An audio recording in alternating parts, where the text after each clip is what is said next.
UP को धर्म युद्ध का खेल दिखाना है। अब जब यूपी को ही धर्म युद्ध का खेल दिखाना है तो निमित्त व्यक्ति यूपी का बनेगा या बाहर का बनेगा? यूपी का बनेगा। क्या? इसके लिए क्या करना है? विजय वर्ष में पूरी विजय प्राप्त करने के लिए करना क्या है? करना है या अपने आप चलता रहेगा? क्या करना है? क्या करना पड़ेगा? क्या करना पड़ेगा? क्या करना है? हम बच्चों को क्या करना है? हैं? हम बच्चों को विशेष क्या करना है? हैं? क्या करना है? जोर से बोलो ना। योगदान देना है। किसको? बाबा को। विजमंगा बन के बाबा आया हुआ है।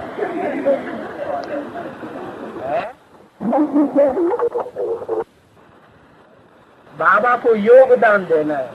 5 विकारों का भी दान नहीं। बाबा बहुत भोगी बन गया है तो उसको योगदान देना है?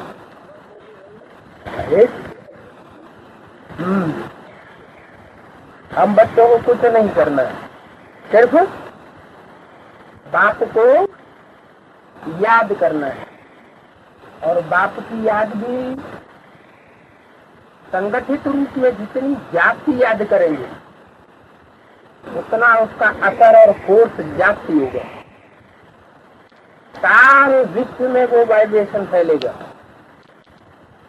मधुबन के वाइब्रेशन सारी दुनिया में फैलते हैं। तो जब सारी दुनिया में मधुबन के वाइब्रेशन फैलते हैं, और मधुबन है कहाँ अभी? जहाँ मधुसूदन होगा वहाँ मधुबन होगा। मधुसूदन सिर्फ हवा में होगा या प्रैक्टिकल में साकार में होगा? जहाँ का ज्यादा दूर से मधुबन जहाँ होगा वहाँ का प्रभाव क्या होगा? प्रैक्टिकल। मधुबन का प्रैक्टिकल प्रभाव क्या होगा? जो आए उसको ये अनुभव हो। क्या क्या अनुभव हो? शांति का वाइब्रेशन अनुभव हो, एकाग्रता का वाइब्रेशन अनुभव हो, मधुरता का वाइब्रेशन अनुभव हो, और बेहद की वैराग्य वृत्ति भी अनुभव। भले माया बेटी भी घुसी रहती है मधुबन में तो वो बीच बीच में कचरा डालती रहती है।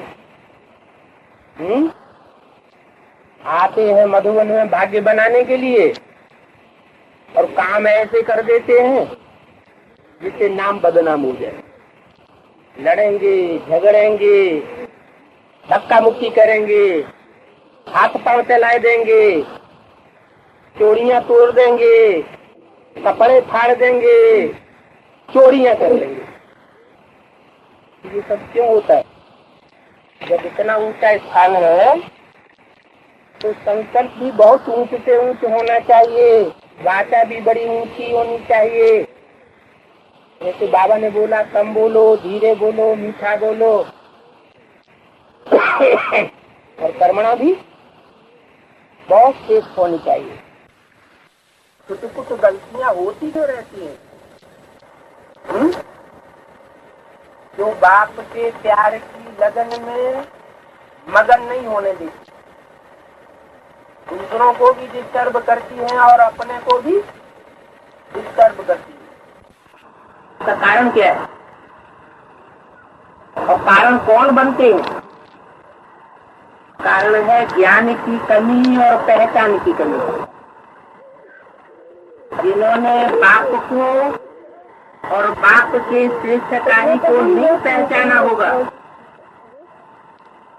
ज्ञान की गुह्यता को नहीं समझा होगा, वही आत्मा इस तरह की बिंब पैदा करेंगे और इन ऐसी आत्माओं को मधुवन के वातावरण में प्रवेश दिलाने के जो निमित्त बनते हैं, लेकर के आते हैं। सिर्फ लेकर ही नहीं आते हैं, सरेंडर भी कराए जाते हैं। उनके ऊपर भी उसका असर पड़ेगा। क्या कहा संबंध में बाबा ने? क्या कहा? मधुबन में बाप के सामने अगर कोई विकारी को ले आवेंगे, चाहे कोई भी विकार क्यों न हो, हाथी का विकार, तो क्या मिलेगा? कैसी बुद्धि हो जाएंगे? अहिल्या का क्या कहना है? पत्थर बुद्धि बन गई। जो आत्मा ऐसे सिद्ध वातावरण में रहकर के विघ्न बनने का कारण बनती है, वाइब्रेशन बिगाड़ने का कारण बनती है, उनका तो दुर्भाग्य है ही। लेकिन जो लाने की निमित्त बनती है, उनके ऊपर भी आधा हिस्सा पहुंच जाता है, वो तो पाप का है। इसलिए ये विशेष कान खोल करके सुन लेना चाहिए कि जो परमिशन देते हैं या जो पार्टी बनाकर लाते हैं, वो बहुत सोच समझ करके और के देखभाल करके आत्माओं को लाया करें। आज की झूठी दुनिया में झूठे एफिडेविट तो बहुत से बन जाते हैं, समर्पण होने के भी बन जाते हैं, वो कोई बड़ी बात नहीं है। लेकिन अंदर से ये परखना चाहिए कि ये फूल बाबा के सामने ले जाने योग्य है। चलो, बाबा ने मुरली में कहा शंकर जी के और शिव जी के मंदिर में आंख धतूरे भी अर्पण हो जाते, वो तो ठीक है। आंख धतूरे जैसी आत्माएं अर्पण हो जाती हैं, उनका भी कल्याण हो जाता है, संग के रंग से कुछ न कुछ प्राप्ति कर लेती है, वो तो ठीक है। लेकिन जो गुलाब के फूल अर्पण करते हैं मेहनत करके, और जो गंदी जगह में गंदे स्थानों से या कहीं से भी उठाए के आप धतूरे जैसे फूलों को ले आते हैं और नहाए नहीं धोए नहीं और अर्पण कर गए और चले गए, संख्या बढ़ा दी, दिखावा कर दिया हमने बड़ी सेवा की, तो बाकी किसका ज्यादा बनेगा? काफी ज्यादा बनेगा। गुलाब और कमल जैसे श्रेष्ठ फूलों को अर्पण करने वालों का भाग्य ज्यादा बनेगा या अत और धतूरे जिनके अंदर से बदबू निकलती है? क्योंकि जो अपने लौकिक जीवन में बदबू धारण कर लेते हैं, बदबू कही जाती है बेविचार की, भ्रष्टाचार की। जब तक पूरी सफाई न हो जाए उसके वाइब्रेशन निकलते जरूर है। तो ऐसे फूलों को, क्योंकि ईश्वरीय कार्य में अर्पण होते हैं, परमात्मा बाप की ओर से तो मान्यता मिली हुई है। बाप तो आता ही है कांटों को फूल बनाने के लिए, तो कहते ही गीत बनवाए हुए हैं, उनसे गीत बनवाए हुए हैं। भक्ति मार्ग में हम गीत गाते रहते हैं, वो गीत बनवाए किसने है? सेटिंग किसने दी है? बाप ने सेटिंग दी ना। भक्ति मार्ग में जो भी गीत बनाए गए हैं वो सेटिंग भी तो बाप ने दी ना। ड्रामा प्लान अनुसार मिले न फूल तो कांटों से दोस्ती कर ली। चलो, बाबा तो बाबा ही है, उसका तो नाम ही खुदा, कोई सहयोग नहीं देगा तो खुद ही कर लेगा। लेकिन हम बच्चों का भाग्य किससे बनेगा? हम बच्चे जितना श्रेष्ठ संकल्प करेंगे, जितना श्रेष्ठ कर्म करेंगे, जितना श्रेष्ठ दान करेंगे, उतना हमको श्रेष्ठता प्राप्त होगी। मार्ग में कहते हैं कि दान सतो प्रधान, सतो सामान्य, रजो और तमो 3-4 प्रकार का होता है। श्रेष्ठ अर्पण करेंगे तो श्रेष्ठ ही प्राप्त करेंगे जन्म जन्मांतर, और भ्रष्ट अर्पण करेंगे तो जन्म जन्मांतर प्राप्ति भी कैसी होगी, कैसी प्राप्ति होगी? जैसा अर्पण करेंगे वैसी ही प्राप्ति होगी। कई घोर ब्राह्मण बन करके बाप तो आता है, पुराना धुराना देते हैं, आप पुराने को भी रिजुविनेट करके नया बनाते हैं। बाप तो कर सकेगा, वो तो हर हालत में अपना काम पूरा कर लेगा, लेकिन बच्चों की भावना के ऊपर सारा मदार चला जाता है। प्रधान विश्वरति राखा भक्ति मार्ग में भी कहते हैं, ऐसे भी कहा जाता है भाव के भूखे हैं भगवान। भावना नहीं तो कुछ भी नहीं। बात है कि हम बच्चों को कदम कदम पर इस बात का ध्यान रखना है कि आबू अब्बा का जो घर है उसके वाइब्रेशन पवित्र बनाने में हम कोई कोर कसर नहीं रखते। नहीं तो यहाँ आकर के हम जो बैटरी चार्ज करते हैं, बैटरी में डिफेक्ट होने की वजह से बैटरी में कैसा जल डाला जाता है, डिस्टिल्ड वाटर डाला जाता है ना। एकदम पवित्र जल डालेंगे तो बैटरी अच्छी चार्ज होती है। तो यहाँ जल कौन सा है? ज्ञान। यहाँ ज्ञान जल है। ज्ञान तो बाप से डायरेक्ट आता है, और बाप के ज्ञान के वाइब्रेशन के अनुकूल अगर हमने वाइब्रेशन न फैलाए और गंदे वाइब्रेशन फैलाने के निमित्त बने, तो जो याद की पावर है उसका हमको फायदा होगा, जितना होना चाहिए नहीं होगा। हमारी एकाग्रता उतनी नहीं बढ़ेगी जितनी बढ़नी चाहिए, और याद उतनी सहज नहीं होगी जितनी होनी चाहिए। सारा मदार है हमारी याद की यात्रा पर, खासकर एडवांस पार्टी के बच्चों के लिए चित्रता पर भी मदार है। लेकिन एडवांस पार्टी में 2 ग्रुप है, एक है जन्मजात प्योरिटी के कच्चे, और एक है जन्मजात ज्ञान के कच्चे। मानो एडवांस पार्टी में एक ग्रुप है अंधा और दूसरा ग्रुप है लंगड़ा। अभी दोनों ग्रुप मिल गए क्या? अभी तो मिले नहीं है। बाबा की वाणियों के अनुसार मिल जाने की पूरी संभावना है। कब तक?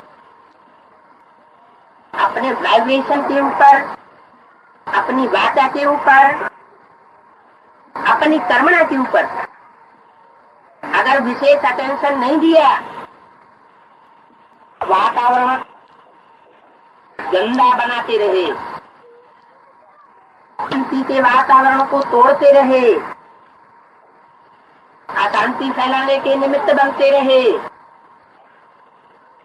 संगठन में भेद पैदा करते रहे, खुदा खैर करे। दुनिया वालों के ऊपर तो कहर बाद में ढलेगा। विनाश पहले किसके लिए होना है? दुनिया वालों के लिए होना है या बच्चों के लिए होना है? विनाश कल्याणकारी है या अकल्याणकारी है? कल्याणकारी है। तो कल्याण की शुरुआत पहले ब्रह्मा बाप के ब्राह्मण बच्चों के घर से शुरू होगी या बाहर की दुनिया से शुरू होगी? अभी टाइम नहीं है, अभी फूंक फूंक के कदम रखने की जरूरत है। न दुख दो और न दुख लो। ये बात तो बड़ी जल्दी समझ लेते हैं, किसी को दुख देना नहीं है तो उसमें भी बहुत से फेल।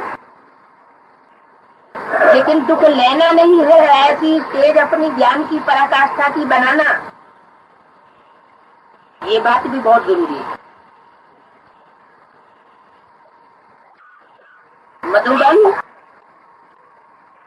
जैसे परमधाम सबसे श्रेष्ठ धाम है, ऐसे मधुबन सारे संसार में सबसे श्रेष्ठ गाया हुआ है। इससे ज्यादा श्रेष्ठ स्थान परिवर्तन भूमि कोई होती नहीं है। परिवर्तन भूमि में आकर परिवर्तन के कार्य में सहयोग न देकर और ही हम असहयोग करेंगे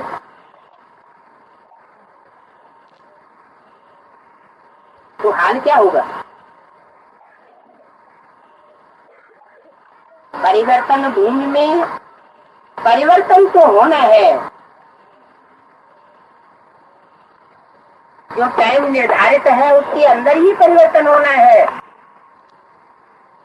लेकिन जो विघ्न डालने के निमित्त बनते हैं वो अपने को उनसे कम न समझे। उन विघ्न डालने वाली राक्षसी प्रवृत्तियों के मुकाबले जो बाहर से देखने में आ रही है कि ये विघ्न डालने वाले, अगर खतरनाक दुश्मन कौन सा होता है, अंदर का या बाहर का? जो दुश्मन अंदर ही अंदर पनपता है वो बहुत खतरनाक होता है। ऐसी को तोड़ने वाला होता है, यूनिटी का हनन करने वाला होता है। ऐसी आत्माओं से बहुत सजग रहने की जरूरत है। बाबा ने कहा हुआ है ये मधुबन ऐसा पांडवों का किला बन जाएगा जिसमें एक भी विकारी पांव नहीं रख सकेगा। वो टाइम दूर नहीं है, और अभी से अपने ऊपर ध्यान नहीं दिया पछताना पड़ेगा कि नहीं। अब अभी मधुबन में है तो हम निश्चिंत रहे, और बाबा मधुबन में नहीं है तो हम चाहे जो कुछ करें। लेकिन मुरली में क्या बोला हुआ है? दिन प्रतिदिन बाप दादा मधुबन से बाहर क्या बोला? नहीं जाएंगे। इसका अर्थ क्या सूक्ष्म में लगाया जाए या स्थूल में?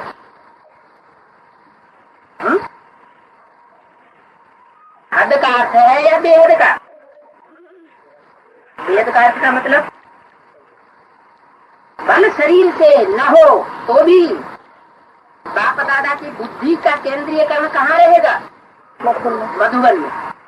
ऐसे बोला कि तुम सब बच्चे अपने को मधुबनवासी समझो, चाहे घर गृहस्थ में रहते हो, अपने गांव अपने शहर में रहते हो, तो भी क्या समझो? मधुबनवासी। बुद्धि से सदैव मधुबनवासी रहो, तो उनको भी मधुबनवासी कहा जाएगा। और जो मधुबन में रहते हैं शरीर से, लेकिन उनकी बुद्धि बाहर की दुनिया में घूमती रहती है, देह और देह के संबंधियों में, तो वो कहाँ के वासी हुए?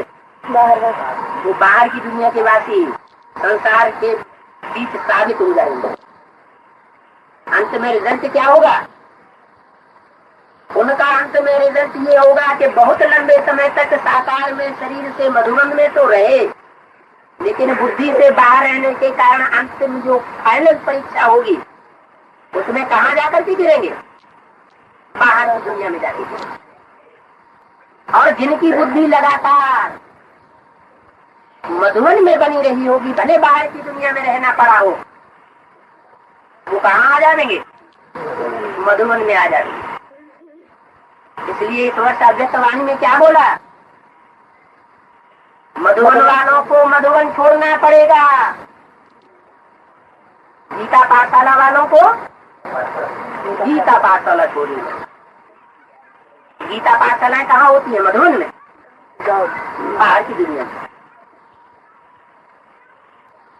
तो वो गीता पाठशालाओं वाले भले बाहर की दुनिया में है, लेकिन वो गीता पाठशाला के टीचर तो और जिज्ञासु भावना लेकर के मधुबन में आते हैं, और मधुबन में आकर के वो दुख लेकर के जाते हैं, दुखी होकर के जाते हैं, आंसू बहाते हुए जाते हैं। दंड कौन भुगतेगा? जो मधुबन के वाइब्रेशन को मधुबन में रहते हुए ही तोड़ रहे हैं, उनके ऊपर 100 गुना 1000 गुना बोझ जाता रहता है। बहुत ऊंची चढ़ाई चल रही है, जैसे पहाड़ों पे चढ़ते हैं, तो जब ऊंची चोटी पे चढ़ते हैं तो एक एक कदम ऊंचाई पर चढ़ने के लिए सीढ़ियां गाड़ते हुए, उसमें रस्सी बांधते हुए बड़े संभल करके चढ़ा जाता है। थोड़ी सी चूक हुई और कहाँ गिरेंगे? हजारों फीट गहरी खाई में, खड्डे में जाके गिरेंगे। अभी पुरुषार्थ की गति भी बहुत गुहिया से गुहिया चल रही है। खास करके पुरुषोत्तम संगम युग कहाँ का गाया हुआ है? मधुबन का, बाहर की दुनिया का। मधुबन का पुरुषोत्तम संगम युग है ही मधुबन के अंदर। जहाँ पुरुषोत्तम है वही पुरुषोत्तम संगम युग होता है। तो ऐसी श्रेष्ठ भूमि पर पहले भी बताया कि हम ब्राह्मण बच्चों को बहुत ध्यान देना है अपने संकल्पों पर, अपने वाइब्रेशन पर, अपनी वाचा पर और अपनी कर्मणा पर। अभी नहीं तो कभी नहीं। अब ये लास्ट चांस भी हाथ से निकल जाएगा। बहुत गई थोड़ी रही, थोड़ी की भी थोड़ी रही। ये गायन किस समय का है? पिछले 60 वर्षों का ये गायन नहीं है, ये गायन इस समय का है। एक घड़ी आधी में पुण्याद, तुलसी संगत साधु की हरे कोटि अपराध।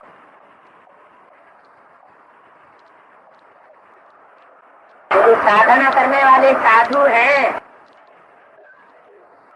उनको अपनी वाचा को साधना चाहिए, अपनी कर्मेंद्रियों को साधना चाहिए, गिरने नहीं देना चाहिए। अपने संकल्पों पर, अपने वाइब्रेशन पर साधना का प्रभाव देखना चाहिए, क्योंकि अभी अमृत वेले का लास्ट टाइम चल रहा है। सूर्योदय से पहले वो अमृत वेला जो होता है वो बहुत महत्व का होता है। तो रात्रि के 12 बजे से भी अमृत वेला है, लेकिन वो उतना महत्वपूर्ण नहीं होता। लेकिन जब सूर्योदय होना होता है, सूर्य की लालिमा आगे आगे सामने दिखाई पड़ती है सूर्योदय होने से पहले, जो तो छोटा समय होता है। कहीं लगता है कि दिन है, कहीं लगता है कि अंधेरा है। जो अंधेरा फैलाने वाली आत्मा है वो इसी पुरुषार्थ में रहती है कि अंधेरा कायम रहेगा। उनके संकल्प यही चलते रहते हैं, उनकी कर्मणा यही चलती रहती है, उनकी बातें यही चलती रहती है कि हम अंधेरे को नष्ट नहीं होने देंगे। क्यों? मधुबन के वातावरण में जहाँ ज्ञान सूर्य अपना कार्य कर रहा हो, वहाँ अगर अंधेरा नजर आए किसी को, अरे कुछ नहीं, यहाँ क्या परमात्मा बाप का काम चल रहा है सर, यहाँ भगवान का काम चल रहा है। अगर ये किसी को संकल्प पैदा हुआ तो ये अंधेरा कायम रहने वाली बात हुई या रोशनी फैलने वाली बात हुई है? ये उसके दिल में अंधेरा कायम हो गया। हम ब्राह्मण बच्चे निमित्त बन गए अंधेरा फैलाने। किसी आत्मा को निश्चय विश्वास श्रद्धा बैठाना है या उखाड़नी है? बाप के ऊपर श्रद्धा बैठाने के निमित्त बनना चाहिए। बाप के कार्य में आत्मा अर्पण कब होगी? श्रेष्ठ आत्माएं अर्पण कब होंगी? जब उन्हें ये लगे कि वास्तव में यहाँ ईश्वर का कार्य चल रहा है, तो उनको अंदर से अनुभूति नहीं होती। जहाँ देखो वहाँ शैतानों का राज्य लगा पड़ा है, शैतानों जैसी एक्टिविटी देखने में आती है। तो जैसे हम अंधेरा कायम रखने वाले असुर है, जिन्हें रात्रि ही अच्छी लगती है, इसलिए उनका नाम है शास्त्रों में निशाचर। कहाँ विचरण करते रहते हैं? निशा माना रात्रि। वो रात्रि में ही विचरण करना पसंद करते हैं। जैसे चोर डकैत, उनको दिन अच्छा ही नहीं लगता। दूसरों को भी चाहते हैं कि ये हमारे समान बन जाए, हम शरीर के पुरुषार्थी बन जाए, और खुद भी ऐसे ही रास्ते पर चलते हैं। बाकी घर में ऐसी जमात नहीं बनने देना है। तो वाइब्रेशन बनेंगे, शांति के वाइब्रेशन बनेंगे, पवित्रता के वाइब्रेशन बनेंगे। पवित्रता के वाइब्रेशन माना एक बाप दूसरा न कोई। इतना हमारा पुरुषार्थ सहज होता जाएगा, अंतर होता जाएगा, परिपक्व होता जाएगा। नहीं तो अवस्था ऊंची होती है, कभी नीचे गिरती है। जिनकी खुद की अवस्था नीचे ऊपर होती है, वो दूसरों को भी नीचे ऊपर करने के निमित्त बन जाते हैं। तो अभी न खुद नीचे ऊपर होना है और न संगी साथियों को ऊपर नीचे होने देना है।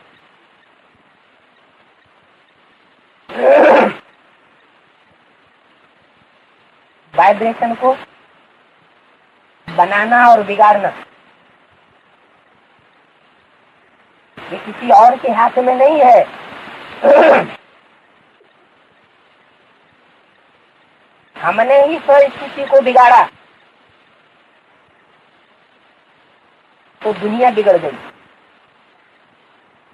और हमने ही स्थिति को बनाया तो दुनिया सुधर गई। तो सतयुग बनाना, स्वर्ग बनाना, स्वर्ग बनाना और नरक बनाना, ये किसके हाथ में हुआ? हम आत्मा रूपी बच्चों के हाथ में ये बात है कि हम अपने लिए चाहे स्वर्ग बनाए अथवा नरक बनाए। तो प्रेम को बाप को कुछ रास्ता बता करके चला जाता है। उस रास्ते पर जो चलते हैं अपने प्रैक्टिकल जीवन में वो प्राप्ति करते हैं। जन्म जन्मांतर की सुख की प्रारब्ध ले लेते हैं। कहा जाता है बाप ने हमको वर्षा दी है।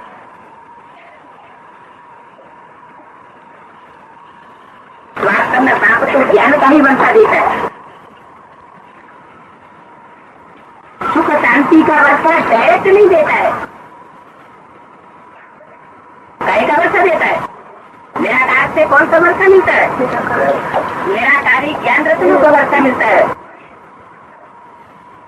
लेकिन सुख शांति का जो प्रैक्टिकल जीवन का वर्षा है वो हम बच्चे अपने पुरुषार्थ से ही प्राप्त कर सकते हैं।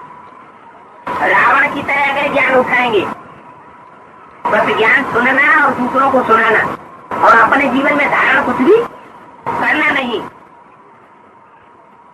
तो ऐसों का जीवन शांत बनेगा। जन्म जन्मांतर का या अशांत बनेगा?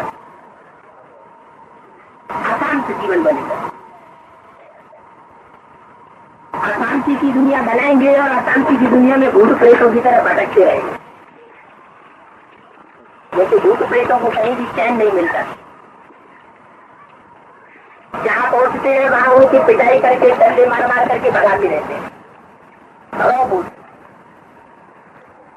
ऐसे उनकी हालत हो जाती है। समय सो रहा है, उस थोड़े से समय में हम बच्चों को अभी वो पुरुषार्थ करना है जो संसार के सामने 9 लाख सितारों के रूप में चमकेगा। थोड़े से समय का थोड़ा सा पुरुषार्थ 84 जन्मों की महिमा कराने के निमित्त बन जाएगा। अभी अगर थोड़ी सी गफलत करते रहे, अपने मन को उद्वेग पैदा करते रहे, अशांत बनाते रहे और दूसरों को भी अशांत बनाते रहे, तो अनेक जन्मों की अपनी प्रारब्ध गंवाए बैठेंगे। शेष स्थान है, शेष से श्रेष्ठ आत्माओं का संगठन है, श्रेष्ठ आत्माओं की यूनिटी यहाँ मिल जाती है, तो यहाँ प्राप्ति भी ऊंचे से ऊंची है।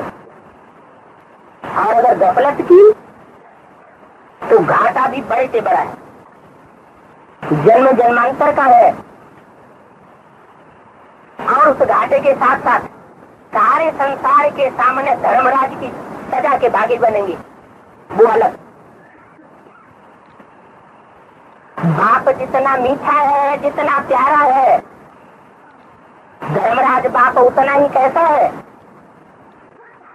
उतना ही कठोर है। बाप नहीं दिखाई पड़ेगा, क्या दिखाई पड़ेगा? जल्लाद दिखाई पड़ेगा। जैसे जल्लाद के सामने कोई कितना भी गिड़गिड़ाए, रोए, पीटे, लेकिन जल्लाद को रहम नहीं आता है, तो खून ही खून कर देता है, उसको भय भी पैदा नहीं होता। तो वो हालत हो जानी है। इसलिए अभी से एक एक कदम ब्राह्मण बच्चों को मधुबन की भूमि पर फूक फूक करके रखना है। आदमी कोई करिए कहे हमें तो पता ही नहीं था, हमें तो मालूम ही नहीं था, हमें तो किसी ने बताया ही नहीं, हम तो ऐसे ही यहाँ आ गए थे, तो हम भी देखे आए यहाँ क्या होता है। तो कहने के निमित्त न बन पड़े कि जो समय चल रहा है अमृत बेले का, ब्राह्मण की दुनिया में ज्ञान सूर्य के प्रत्यक्ष होने का, और साथ साथ बाहर की दुनिया में भी ईश्वरीय ज्ञान प्रत्यक्ष होने का, वो समय को वरदान मिला हुआ है। क्या वरदान मिला हुआ है? क्योंकि इस समय को वरदान मिला हुआ है, मिलादार है। संसार हमारा जन्म सिद्ध अधिकार है। ये स्थान को भी वरदान मिला हुआ है। क्या अगर श्रेष्ठ कर्म करने के लिए हम हिम्मत करेंगे तो बाप से 100 गुनी मदद जरूर मिलेगी। सिर्फ हिम्मत का एक संकल्प करना है कि मुझे सुधर के रहना है। जो कमजोरी बार बार तंग करती है उसके लिए दृढ़ प्रतिज्ञा लेनी है। सिर्फ करना और कराना तो बाप को है। वो करनहार भी है और करावनहार भी है। करा ही लेगा, लेकिन अंदर के दिल से ये भावना पैदा होनी चाहिए कि मुझे अपने को सुधारना है। लेकिन सुधरेंगे कब? दिल साफ तो मुराद हासिल। बाप के सामने अगर सच्चे न बने, झूठ बोले तो सच्चा दिल कहेंगे? साफ दिल कहेंगे? कहेंगे? नहीं कहेंगे। दुनिया के सामने चाहे कुछ भी बोल दें, लेकिन बाप के प्रति जो सच्चे हैं वो संसार में सच्चखंड की स्थापना के निमित्त बन जाएंगे। और दुनिया की नजर में जो झूठे हैं और बाप के सामने सच्चे और साफ दिल होकर के प्रत्यक्ष होते हैं, ये अपना सच्चा सच्चा पोता मिल देते हैं। उसका सुधार निश्चित है।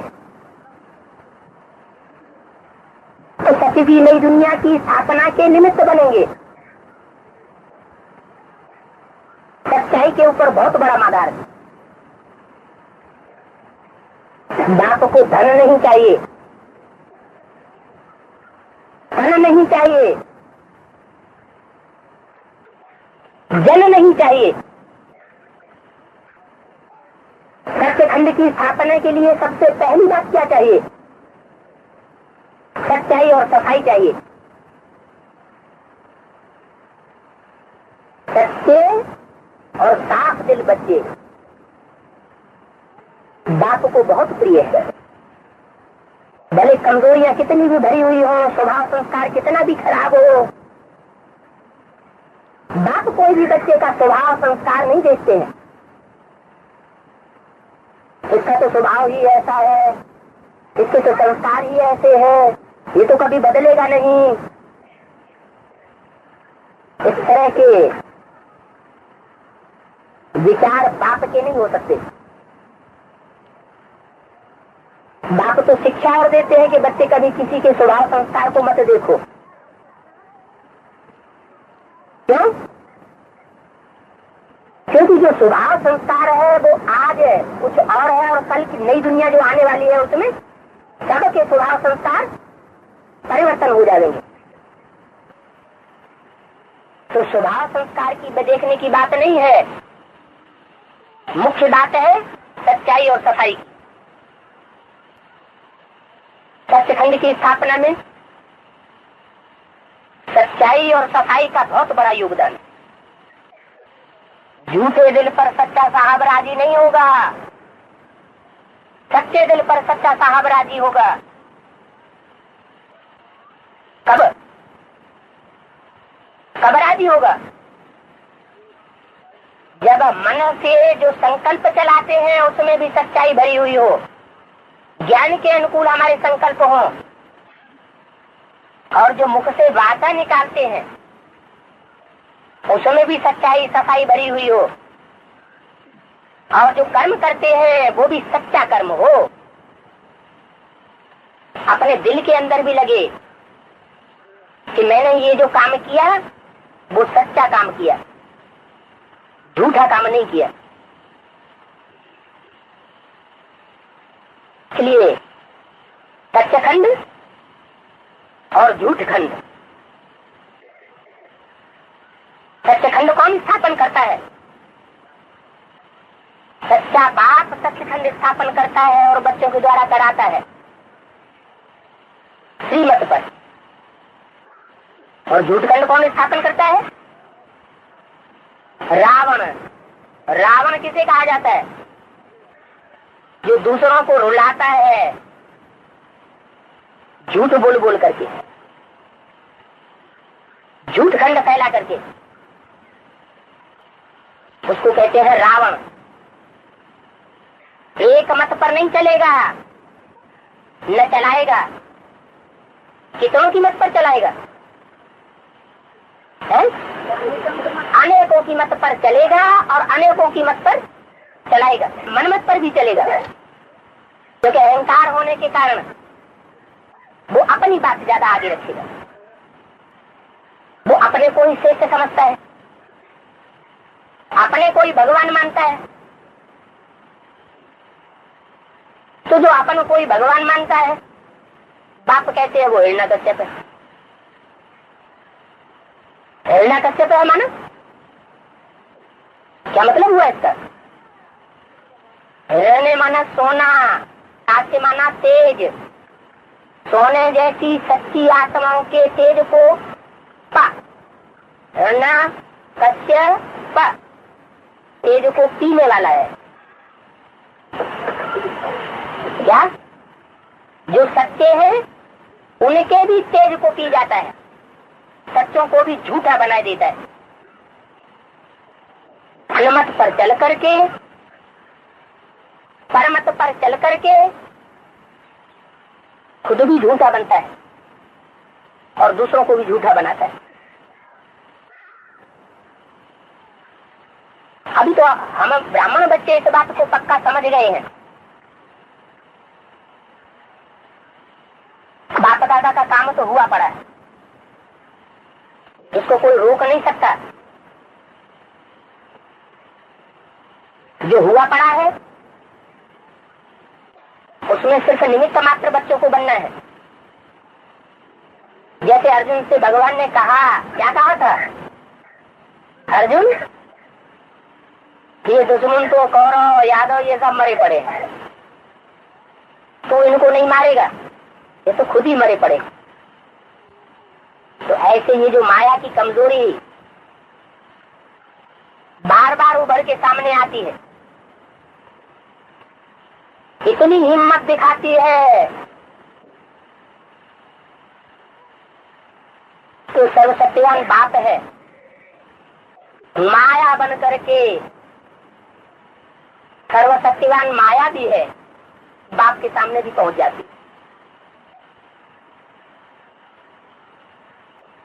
तो बाबा कहते हैं अभी माया का क्या हाल हो गया है? अभी माया का क्या हाल हो गया है? माया अभी कागज का शेर हो गई है। क्या? शेर तो दिखाई पड़ती है, लेकिन है कैसा शेर? कागज का शेर। अगर मुकाबला करने की उंगली भी उसमें लगा दी तो भी क्या हाल होगा? तो भी घायल हो जाएगी। कागज का शेर बन करके बच्चों का मुकाबला कर रही है और बाप के सामने भी पहुंच जाती है।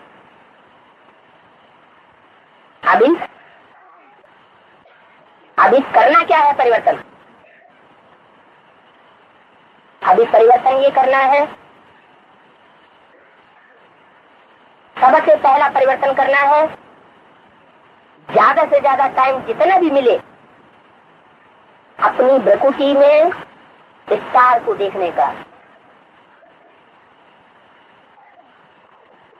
जितना जितना हम अपनी स्वस्थिति में टिकेंगे उतना उतना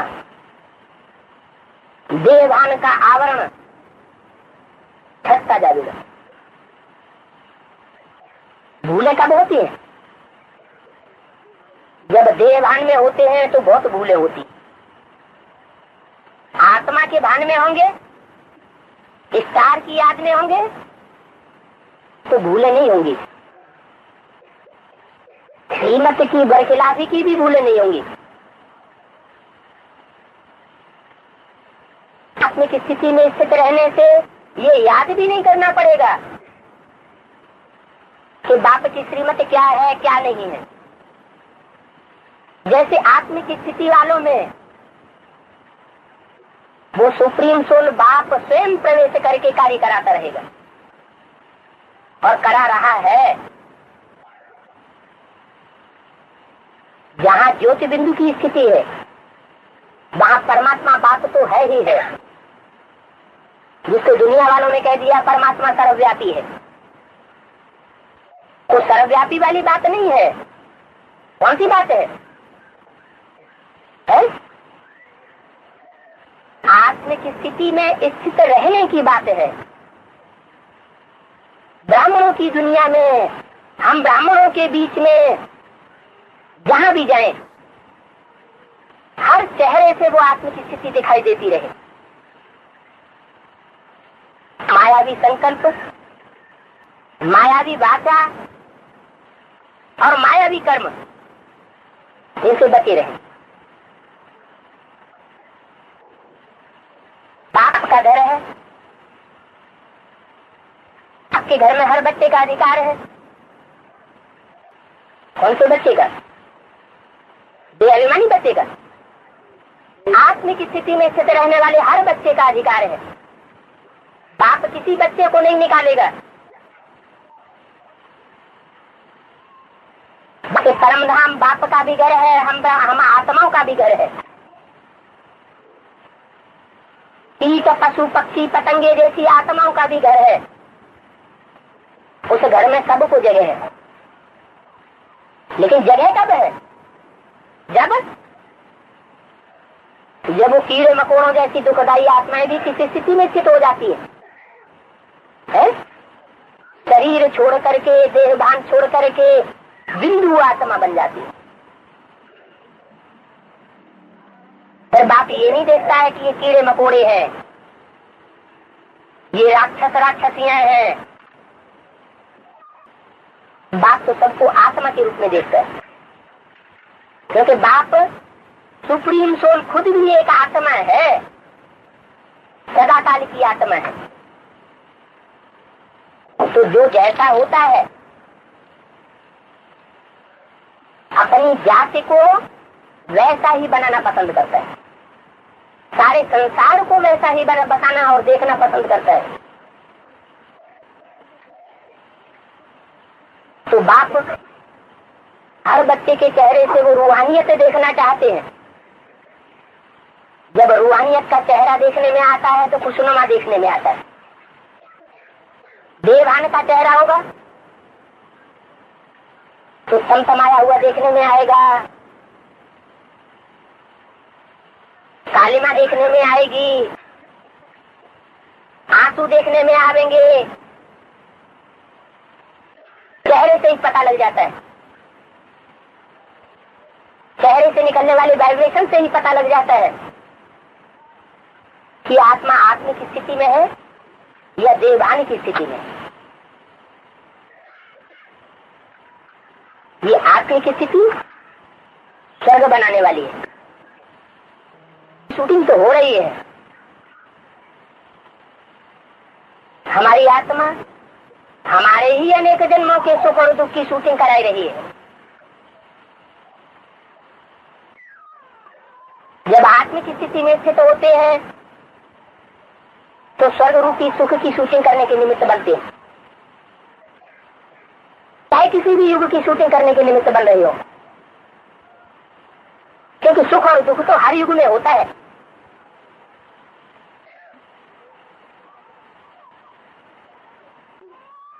सुख हर युग में होता है और उतरती कला हर युग में होती है। ऐसा कोई युग है जिसमें सुख न होता हो परसेंटेज में और उतरती कला न होती हो परसेंटेज में? चारों युगों या संगम युग में भी पांचों युगों में से कोई ऐसा युग है जिसमें उतरती कला ना होती हो या सुख ना होता हो। परसेंटेज में हर युग में उतरती कला और सुख होता जरूर है। तो सुख बनाना और घटाना, चढ़ती कला करना या उतरती कला करना, ये हमारी बात है, हमारे ऊपर निर्भर करता है। इसमें न परमात्मा बाप कुछ कर सकते हैं, न बाप दादा कुछ कर सकते हैं, न श्रेष्ठ आत्मा कुछ कर सकती है। क्यों?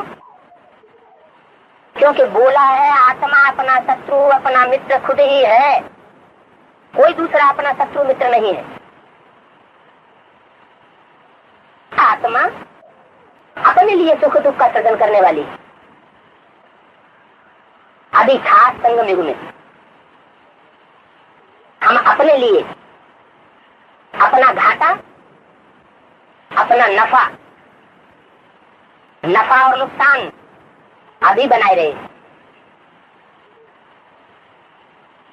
छोटी छोटी बातों में ये नफा और नुकसान का हिसाब किताब चलता रहता है।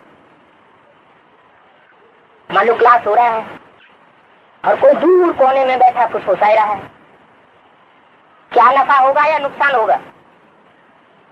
दूर कोने की फुसफुसाहट दूसरे कोने तक पहुंच रही है,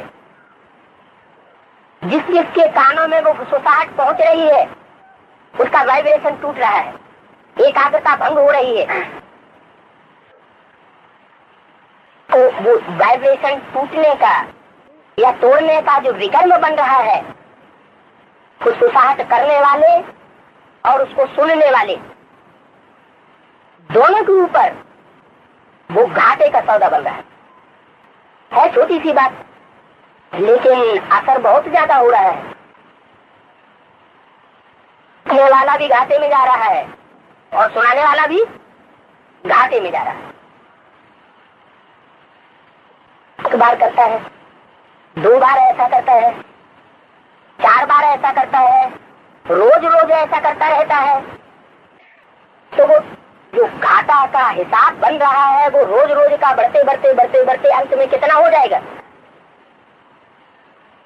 माला का दाना नीचे उतरता जाएगा या ऊपर चढ़ता जाएगा? है? नीचे उतरता जाएगा। अंत में जब रिजल्ट निकलेगा तो कहेगा है हम तो रात के 2 बजे उठ करके हमने पुरुषार्थ किया, हम तो 1 बजे से उठते थे, दूसरों को भी उठाते थे, हमारा ये पद क्यों बन गया? कर्मों की बहुत बुरी गति अभी चल रही है। उस बुरी गति पर अगर अभी ध्यान नहीं दिया तो फिर बहुत पछताना पड़ेगा। बाबा का घर है, बसु मीठा है, बाबा तो कुछ नहीं कहता क्योंकि बाबा का अभी गुप्त पार्ट भी चल रहा है। गुप्त पार्ट जब तक चल रहा है तब तक बच्चों की अवस्था में कभी निश्चय और कभी अनिश्चय चल रहा है। लेकिन ये गुप्त पार्ट भी आखिर कब तक चलेगा? ऐसे ही चलता रहेगा क्या? चलता रहेगा या अब टाइम पूरा होने जा रहा है? अब जो 7 साल राजधानी स्थापन होने के बताए वो टाइम पूरा हो चुका। 1 साल जो रुंग का दिया था वो भी पूरा हो चुका। सन 37 से यज्ञ की आरंभ हुआ और सन 97 तक, कौन से 98 तक, 97 तक 7 साल पूरे हो गए और 1 वर्ष रुंग का 98 वो भी पूरा हुआ। अरे उससे भी सुई आगे बढ़ गई, बिल्कुल पका पड़ा है। कोई की नजरों में वो राजधानी दिखाई पड़ रही है, जितने ऊंचे पुरुषार्थी हैं उनको वो राजधानी सामने दिखाई पड़ रही है, वो संगठन दिखाई पड़ रहा है और कोई को दिखाई नहीं पड़ रहा है। भूलें जाति किससे होंगी?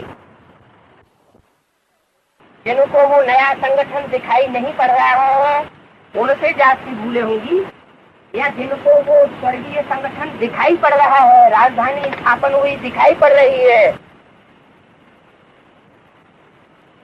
उनसे ज्यादा भूले होंगी।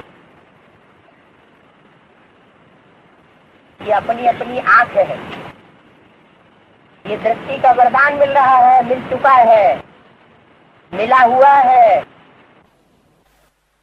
कोई को मिल चुका है, कोई को मिल रहा है, कोई वो वरदान लेने में अभी भी लगे हुए हैं।